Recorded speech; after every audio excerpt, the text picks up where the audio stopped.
ভারত মহাসাগরেও উত্তাপ ছড়ালো ইরানের শক্তিশালী ব্যালিস্টিক ও ক্রুজ মিসাইল। যুক্তরাষ্ট্রের একটি ডেস্ট্রয়ার বা যুদ্ধজাহাজকে লক্ষ্য করে এই মিসাইল হামলা চালিয়েছে ইরানের সর্বোচ্চ প্রতিরক্ষা বাহিনী IRGC। কিন্তু কিভাবে শত শত কিলোমিটার দূর থেকে এই অভিযান পরিচালনা করলো ইরান?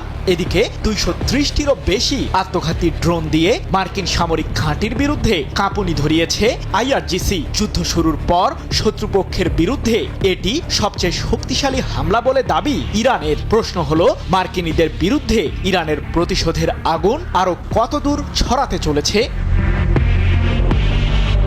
ইরানের মিসাইলের তাণ্ডবের সাক্ষী হয়ে ভয়ে আগেভাগেই পারস্য উপসাগরীয় অঞ্চল থেকে পালিয়েছে মার্কিন বিমানবাহী রণতরী USS আব্রাহাম লিঙ্কন, যা ভারত মহাসাগরীয় অঞ্চলে অবস্থান করছে। এই রণতরীর নিরাপত্তায় মোতায়েন ছিল যুক্তরাষ্ট্রের শক্তিশালী ডেস্ট্রয়ার বা যুদ্ধজাহাজ, যেগুলোতে রয়েছে টমাহকের মতো ক্রুজ ক্ষেপণাস্ত্র। কিন্তু এই যুদ্ধজাহাজকেও যেন পাত্তাই দিল না ইরানের সর্বোচ্চ প্রতিরক্ষা বাহিনী IRGC। সেন্ট্রাল কমান্ড থেকে নির্দেশ পাওয়া মাত্র ইরানের গদর ও তালাইয়ে সিরিজের ক্ষেপণাস্ত্র দিয়েই যুক্তরাষ্ট্রের যুদ্ধজাহাজে হামলা চালালো IRGC। এরপর কি জুটল মার্কিনী ডেস্ট্রয়ারের ভাগ্যে?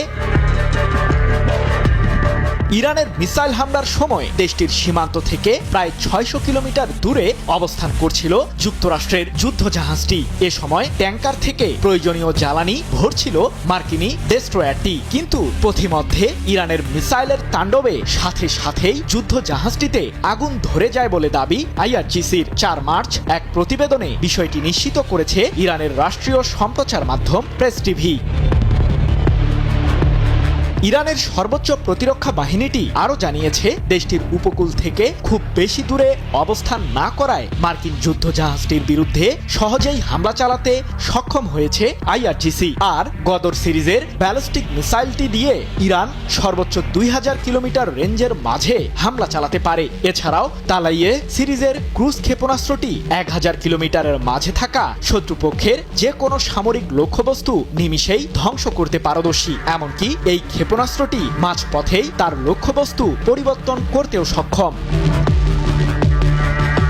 কেবলমাত্র এক লক্ষ্যেই ছুটছে না ইরান, একই সাথে মধ্যপ্রাচ্য জুড়ে থাকা যুক্তরাষ্ট্রের বিভিন্ন সামরিক স্থাপনার বিরুদ্ধে প্রতিরোধ বলয় গড়ে তুলছে IRGC। যুদ্ধ শুরুর পর প্রথমবারের মতো যুক্তরাষ্ট্রের বিরুদ্ধে শক্তিশালী হামলা চালানোর দাবি করেছে ইরান। এক প্রতিবেদনে বিষয়টি নিশ্চিত করেছে কাতার ভিত্তিক সংবাদ মাধ্যম আল জাজিরা।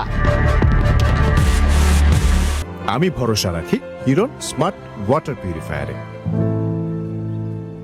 ইরাকে থাকা মার্কিন সামরিক লক্ষ্যবস্তুর বিরুদ্ধে 230টিরও বেশি আত্মঘাতী ড্রোন দিয়ে হামলা চালিয়েছে IRGC।